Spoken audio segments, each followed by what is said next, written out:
Welcome to Compiler Tales. Before we proceed, please don't forget to like and subscribe. Now, let's dive into the tale. Elena Harper had never been the woman who needed applause. Not when she built her husband's pitch decks late into the night, nor when she quietly lent him her entire savings to secure a business deal he later took credit for. She was elegance wrapped in grace, a woman whose strength whispered rather than shouted. When Marcus lost his job 7 years ago, it was Elena who told him, "Take your time. I believe in you," while working double shifts at her design firm just to keep them afloat.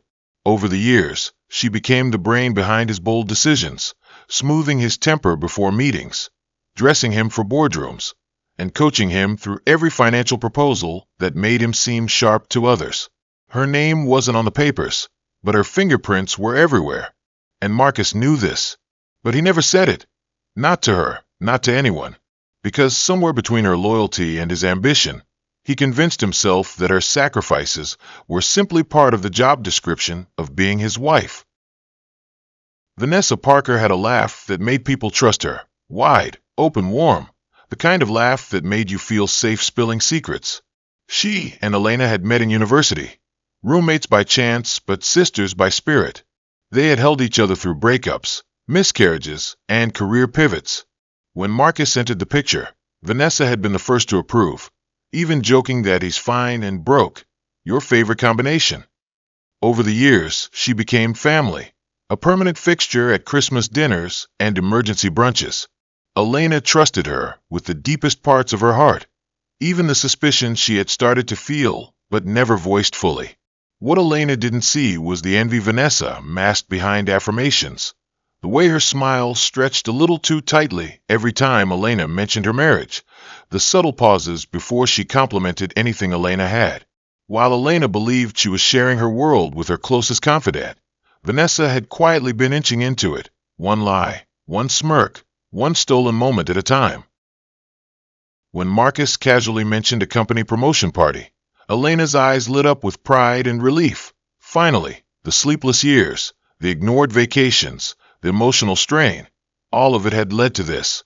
"I want you to look like a queen that night," he said, handing her a blank check and brushing a kiss across her forehead, like gratitude she didn't ask for. Elena dove into planning, not for the glamour, but for him, the man she believed had earned this.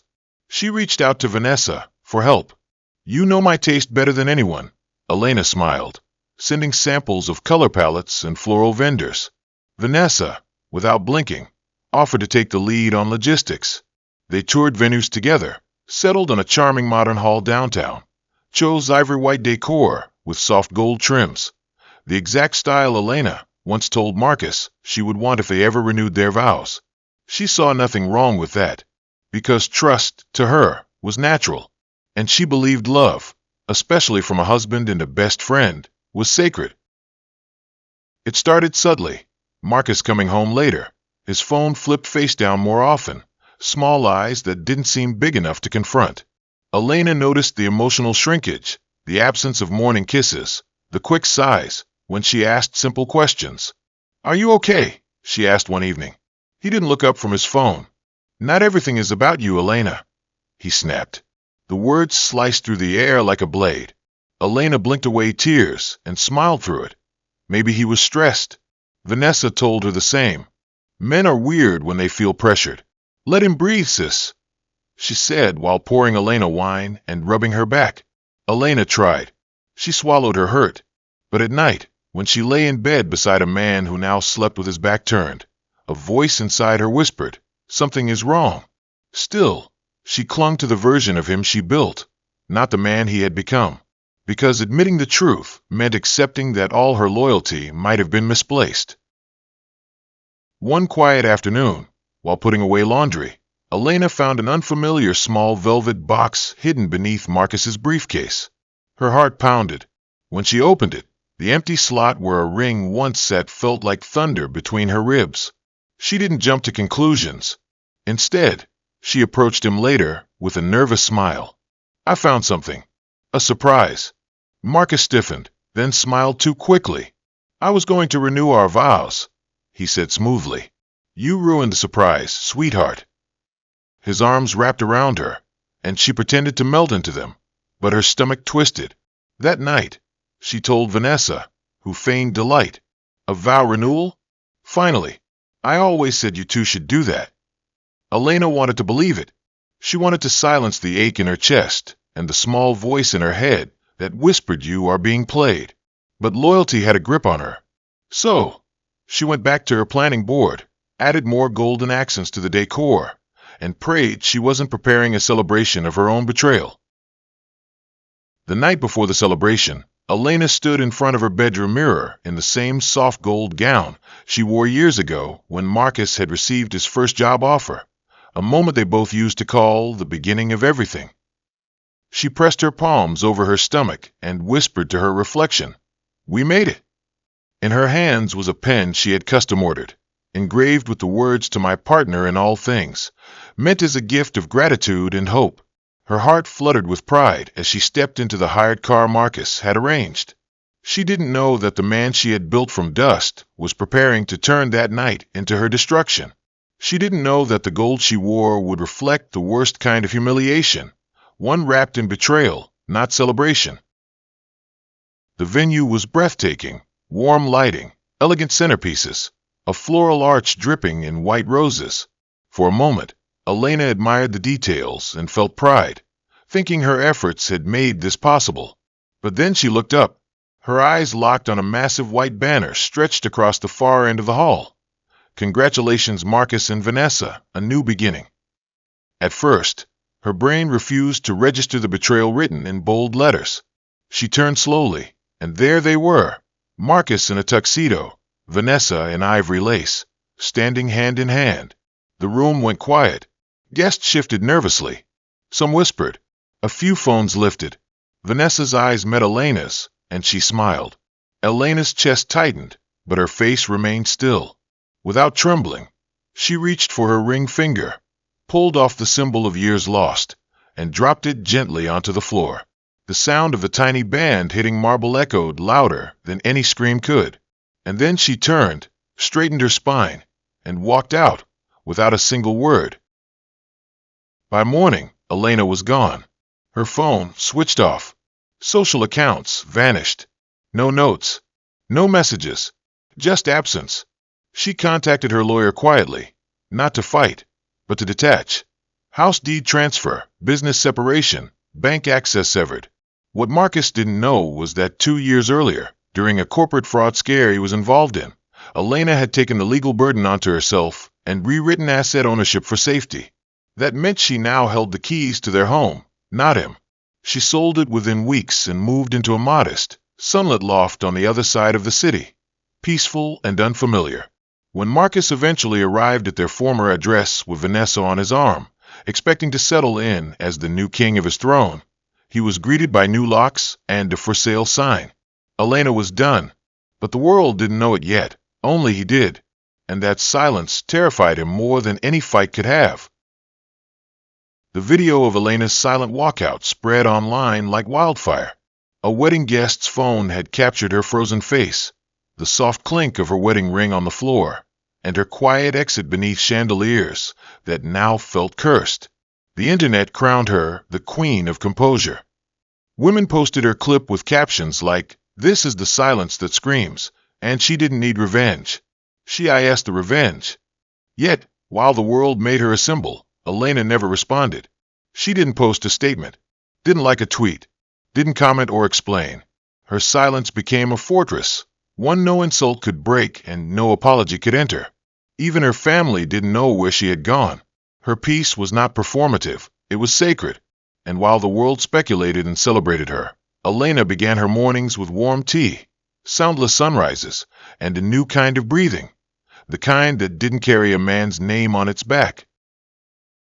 Marcus tried to live the life he had traded for. At first, it was exciting, the attention, the admiration, the applause. But it didn't last. Vanessa, once thrilling in secrecy, became demanding in plain sight. Their conversations lacked depth. Their laughter was forced. Marcus found himself repeating stories he once shared with Elena, only to be met with blank stares. He noticed how Vanessa rolled her eyes at things Elena used to quietly understand. At night, he lay awake in a king-sized bed that felt too wide and too cold. He would mutter aloud, "Elena wouldn't have said that," or "Elena would have handled this better." And Vanessa would throw her wine glass and storm into the guest room. Their love, if it ever existed, was brittle. Meanwhile, his career slowly began to wobble. Clients asked subtle questions about former dealings. Internal whispers began. But the worst part wasn't the fear of exposure. It was knowing that the one woman who could have saved him had walked away and had no intention of turning back. Vanessa had expected a crown and instead inherited a coffin, the grave of a fake life built on deception. The novelty of marrying Marcus wore off quickly. He was bitter, restless, and unpredictable. He began comparing everything to Elena, the way she folded his shirts, how she handled pressure, how she never raised her voice. Vanessa tried to keep up, but it was clear she was not Elena, and he resented her for reminding him of that. Desperate to be seen, Vanessa started creating small financial chaos, transferring money from his accounts, blaming service providers, fabricating stories to gain sympathy. She even staged a fainting episode in public, hoping Marcus would look at her the way he once looked at Elena. But he didn't, and the more she grasped for his affection, the more disgusted he became. Their home, once filled with high hopes, now echoed with shouting matches and cold dinners. Vanessa realized something too late. Marcus didn't choose her. He used her. And now that the fantasy had collapsed, she was just another reminder of the mess he made. At the office, Marcus began noticing whispers that stopped the moment he entered the boardroom. His assistant became unusually formal. Clients began postponing meetings. Then the audit team arrived, discreet but serious. "We're just conducting a general review," they said. But Marcus knew better. Elena had once quietly managed his filings, adjusted numbers when contracts fell through, cleaned up small mistakes before they became scandals. Without her, the structure began to tilt. One misplaced figure exposed another, and soon a trail of inconsistencies started forming. The board called a private meeting. His promotion was put on hold pending investigation. "You need to sort this," they said, handing him documents he couldn't understand without Elena.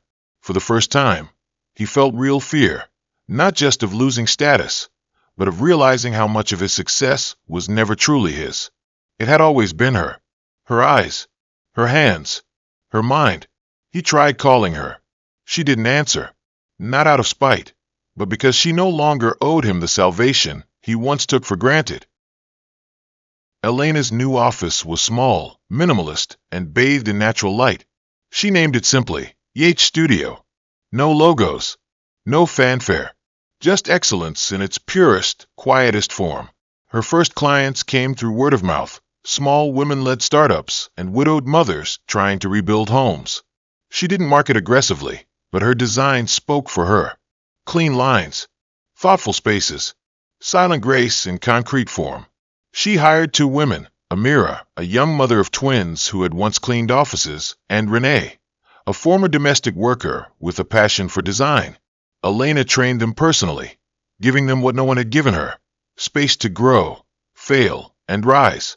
There were no awards, no headlines, but every corner of her life began to breathe again. She would arrive early, light incense, and sketch by the window. Not for money, not for clients, but for herself. She didn't need to prove anything to anyone. The version of her that once needed Marcus's approval had died. This one, she built herself. On a quiet Wednesday afternoon, a black sedan pulled up outside Elena's office. The driver opened the door, and out stepped Mr. Donovan Reeves, Marcus's former mentor and a name that carried weight in both business and philanthropy circles. Elena looked up from her sketches, surprised but not unsettled. He entered with calmness, his presence steady. "I've been watching your work, Elena," he said, taking a seat without entitlement. "I always suspected you were the real brilliance behind Marcus's success. I just never had proof until it all started to fall apart." He offered her a private contract, a discreet estate redesign for women rebuilding their lives after grief or betrayal. "I want you to be the architect of something meaningful," he said. There were no compliments laced with expectation, no flirtation, just genuine admiration for her mind and her calm. Elena didn't answer immediately. She smiled politely, offered him tea, and promised to think about it, because she had learned not to jump at opportunities dressed in praise. Not anymore. Late one evening, as Elena closed her sketchpad and dimmed the lights in her studio, her phone buzzed. A number she hadn't blocked but had long ignored. Marcus. The message preview lingered on the screen. I never meant to hurt you. Against her better judgment, she opened it. It was a long, desperate message, full of apologies, regrets, and romantic revisionism. You were everything. I see it now. Vanessa's gone. I'm ruined. I missed the peace you gave me. Please talk to me, Elena. Please. She read it slowly, her face unreadable. When she finished, she took a breath, placed her phone on the table, and pressed delete. Not out of cruelty, but because closure didn't need conversation. She didn't need his apology. She didn't want his regret. Healing had never required his acknowledgement. That message was never about her. It was about him finally realizing she had been the crown he discarded, and finding out that someone else had already learned to treasure the silence she once gave so freely. There was no music playing at the rooftop garden where Donovan Reeves had invited Elena, just the quiet hum of the city beneath and the stillness between two people who understood the weight of being misunderstood. I'm not here to flatter you, Donovan began, his voice calm and grounded. I just want you to consider building something that speaks for women who were told to endure silently. Elena looked at him, not with awe but with recognition. This man saw what Marcus never saw, the mind behind the grace. He spoke of a project, a transitional housing space for women starting over after betrayal, loss, or emotional exile. Not a shelter, he clarified, but a space where dignity breathes again. Elena nodded slowly, not as a client, not as a charity case, but as a collaborator. For the first time in months, her heart didn't ache. It stirred, not because of Donovan, but because she remembered who she had always been, a woman who created space for others, even when hers had been taken. Alone in her design studio late one evening, Elena unrolled a blank sheet of architectural paper. No client name, no budget, no deadline, just freedom. She began sketching what would later become a living sculpture of her truth, a home that bore her silence in its walls. The hallways were wide and quiet, the rooms lit only by sunlight and forgiveness. One room had no windows, no doors, a personal retreat she called the pause. Another, her favorite, had layered mirrors placed so subtly that only the person living in the house would discover them. She installed a small library filled with books by women who had been called too emotional, too ambitious, too much. There was no housewarming, no guests, just her, waking up in the space she built, not for status, but for healing. A place where no one interrupted her thoughts, no one asked her to shrink, and no one, absolutely no one, could betray her in her own home again. Vanessa's new life crumbled faster than she imagined. The man she had left Marcus for was wealthier, yes, but colder, crueler, and far less impressed by her drama. She had chased glitter and found dust. Meanwhile, unpaid bills accumulated. Friends vanished. The internet forgot her. One morning, Marcus woke up to an empty apartment. No note, no warning, just her absence, and the silence she used to mock in Elena, now roaring through his own space. His credit cards had been maxed out, and the bank had frozen one of his accounts pending legal review. There was a stain on the carpet and mold in the corners. He sat on the floor where Vanessa once posed for Instagram, now staring at the emptiness that mirrored his choices. He picked up his phone again, dialed Elena's number, and let it ring until it stopped. She didn't answer, not to punish him, but because she had moved so far past needing closure that even his name no longer felt like a sentence. It was a Thursday morning when Marcus stood outside Elena's studio, shoulders sunken, eyes dull, holding nothing but an envelope, one that had no legal documents, no proposals, just a letter scrawled in his own shaky handwriting. Elena opened the door herself. She didn't flinch. She didn't fold her arms. She simply stepped aside and let him speak. I'm not here to undo anything, he began. I just wanted to say you were right. About everything. You didn't fail me. I failed myself. I had a queen, and I chose glitter. And I paid for it with everything I thought I was. His voice cracked, but she remained still. After a long pause, Elena spoke, softly, like someone who had already made peace with the war.